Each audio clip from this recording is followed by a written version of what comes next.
1447 square ফিটে একটি 3 BHK flat, সঙ্গে একটা ডেডিকেটেড 4 হুইলার গ্যারেজও আছে। এই ফ্ল্যাটটা রিসেল হবে। অ্যাকচুয়ালি এই ফ্ল্যাটটা ওনার কিনেছিলেন 1 বছরও এখনও হয়নি। বাগুইআটি হেলাবত্তরার ঠিক বাজারের পিছনে কিন্তু আপনারা এই ফ্ল্যাটটা পেয়ে যাবেন। একেবারে নিজের মতন কিন্তু ফ্ল্যাটটা উনি করেছেন। ফার্নিশড নয়, তবে কিছু ফ্লোর অপশন থেকে শুরু করে এভরিথিং উনি নিজের মতন করেছে। ইভেন পুট্টি যেগুলো ডেভেলপার দিয়েছে সেগুলো কিন্তু উনি রাখেননি, উনি নিজের মতন বানিয়ে নিয়েছেন। মাইসেলফ সঞ্জীব, আজকে আপনাদেরকে যে প্রপার্টিটা দেখাচ্ছি সেটা 1147 স্কোয়ার ফিটে, একেবারে বাগুইআটি হেলাবত্তরার বাজারের পিছনে কিন্তু আমি এই প্রপার্টিটা পাচ্ছি। ফ্ল্যাটের যে ফেসিংটা দেখছেন এটা কিন্তু সাউথ ফেসিং আছে। শুধু তাই নয়, দুটো বেডরুম কিন্তু আপনারা সাউথ ফেসিং পাবেন। আমরা ফ্ল্যাটের মধ্যে একটু এন্ট্রি করছি। এটা কিন্তু ফ্ল্যাটের লিভিং স্পেস, পুরোটা দেখুন একবার। এটা কিন্তু লিভিং স্পেস। এনারা কি করেছেন, লিভিং স্পেস এবং ডাইনিং স্পেস দুটো ডিভাইডেড করেছে। সামনে যে ডোরটা দেখতে পাচ্ছেন এটা কাঠের ডোর আছে, আর সামনে কিন্তু একটা প্রপসেবল গেট ওরা নিজেই বসিয়ে দিয়েছে। এই লিভিং স্পেসের সাইজ যেটা আছে অ্যাপ্রক্স 120 থেকে 30 স্কোয়ার ফিটের কিন্তু লিভিং স্পেসটা আছে। লিভিং স্পেসের সঙ্গে কিন্তু একটা উইন্ডো পাচ্ছে। সচরাচর এখনকার ফ্ল্যাটে কিন্তু লিভিং স্পেসের সঙ্গে কোনো উইন্ডো পাওয়া যায় না। শুধু তাই নয়, সামনে যেটা দেখছেন ওটা একটা ডাইনিং স্পেস আছে। ডাইনিং স্পেসটা আপনি ধরে রাখুন ওই 120 থেকে 30 স্কোয়ার ফিটের মধ্যে কিন্তু আপনার ডাইনিং স্পেস পাচ্ছেন।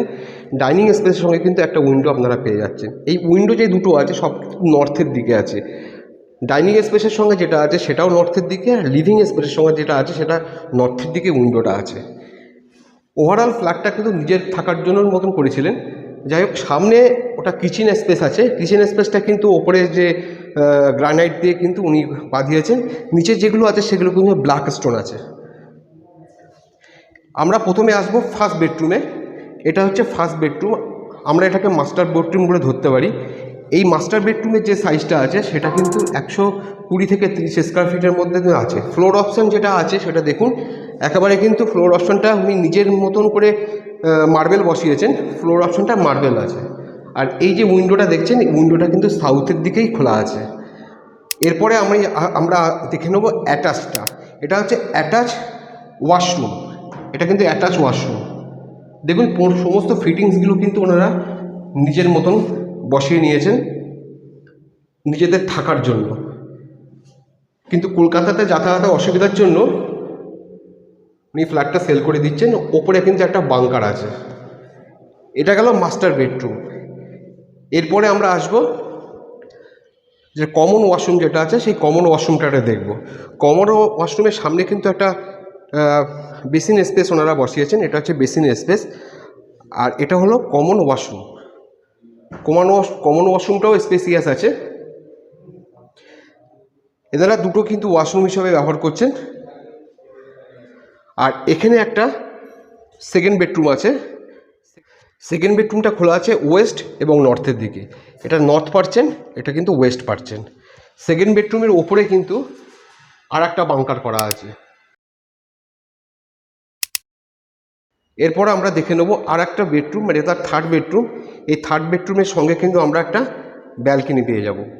থার্ড বেডরুম খোলা আছে সাউথ এবং ওয়েস্টের দিকে। আর থার্ড বেডরুমের সঙ্গে কিন্তু একটা ব্যালকনি পাবেন। একটু নয়েস আসতে পারে, বাইরে কাজ হচ্ছে বলে। আর এটা হচ্ছে ব্যালকনি, একটা স্পেসিয়াস ব্যালকনি আপনারা পাচ্ছেন। এই ব্যালকনি থেকে যে রোডটা আপনি দেখতে পাচ্ছেন, এই রোডটা কিন্তু হেলাবত্তরা বাজারে যাচ্ছে। মানে হেলাবত্তরা বাজারে বলতে যে হেলাবত্তরা যে রোডটা আছে সেই রোডটা থেকে কিন্তু এখানে কানেক্ট করে মাত্র ওয়ার্কিং ডিস্টেন্স যেটা আছে 3 থেকে 4 মিনিট ওয়ার্কিং ডিস্টেন্স। এই ছিল 1447 স্কোয়ার ফিটের একটি 3 BHK ফ্ল্যাট। সঙ্গে কিন্তু আপনারা পাচ্ছেন ডেডিকেটেড কার গ্যারেজ। ফ্ল্যাটটা এই অ্যাপার্টমেন্টটা নিউ কনস্ট্রাকশন হয়েছে জাস্ট। আর ওনার এই ফ্ল্যাটটা নিয়েছেন এখনও পর্যন্ত 1 বছর হয়নি, মানে গত বছর পুজোর সময় উনি নিয়েছিলেন। ওনার যে প্রাইসটা রেখেছেন, যেটা আস্কিং প্রাইস রেখেছেন, সেটা হচ্ছে 60 লাখ টাকা রেখেছেন। এটা আবার নেগোসিয়েবল আছে।